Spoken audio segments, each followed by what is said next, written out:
ত্রয়োদশ জাতীয় সংসদ নির্বাচনের মধ্য দিয়ে বাংলার জনগণের মনে এক নব আশার উদ্দীপনা সৃষ্টি হয়।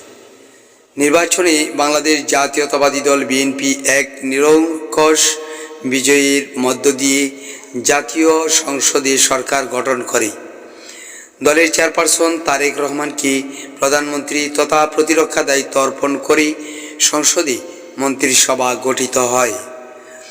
মন্ত্রিসভায় ময়মনসিংহ জেলার নান্দাইল উপজেলা থেকে দানের শীষের পক্ষে বিজয়ী হন সাবেক সংসদ সদস্য আনোয়ার হোসেন খান, শাহজাহান চৌধুরীর সুযোগ্য সন্তান বিবিসি, লন্ডনস্থ প্রযুক্তি বিজ্ঞানী, ময়মনসিংহ উত্তর জেলা বিএনপির প্রভাবশালী সদস্য, নান্দাইল উপজেলা বিএনপির আহ্বায়ক জননেতা ইয়াসের খান চৌধুরীকে তথ্য ও সম্প্রচার মন্ত্রণালয়ের প্রতিমন্ত্রীর দায়িত্ব অর্পণ করে, যাহা শুনে নান্দাইলবাসী অত্যন্ত আনন্দে অপূর্ব এক বিনোদনের ব্যবস্থা করে।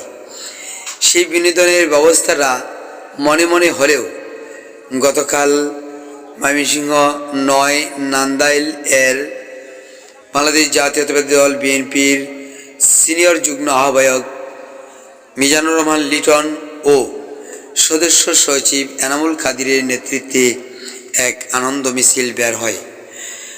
নান্দাইল উপজেলা শহীদ স্মৃতি আদর্শ কলেজ মাঠ থেকে মিছিলটি নান্দাইলের বৃহৎ সড়কগুলি প্রদক্ষিণ করে পুনরায় শহীদ স্মৃতি আদর্শ কলেজ মাঠে এসে উপস্থিত হয়। এখানে বক্তারা বক্তব্য রাখেন, এমনকি নান্দাইল উপজেলার সার্বিক উন্নয়ন তথা আগামী দিনে বাংলাদেশ জাতীয়তাবাদী দল বিএনপি কীভাবে রাষ্ট্র পরিচালনা করবে, এমনকি তাদের নেতা নেতৃবৃন্দ, কর্মীবৃন্দ, সমর্থকবৃন্দ কীভাবে জনগণের সঙ্গে সুআচরণের মধ্য দিয়ে সকলের মন পুত হয়ে থাকবে, সেই সব ধরনের বক্তব্য পেশ করেন বক্তারা।